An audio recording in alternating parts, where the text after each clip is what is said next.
मकर संक्रान्तिका दिन पनि स्नान गरेन भने उसले आफ्नो जीवनको दरिद्रतालाई पापलाई विनाश गर्न सक्दैन।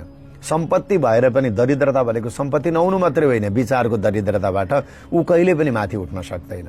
हेर्नु, र पुरै माघ महिनाभरि जसले स्नान गर्न सकेन उसले मकर संक्रान्तिको स्नान गरोस्, एकादशीको दिनको स्नान गरोस् अथवा पूर्णिमाको स्नान गरेर माघ महिनाको पूर्ण फल प्राप्त गर्न सक्दछ। उसले विशेष सावधानी अपनाएर।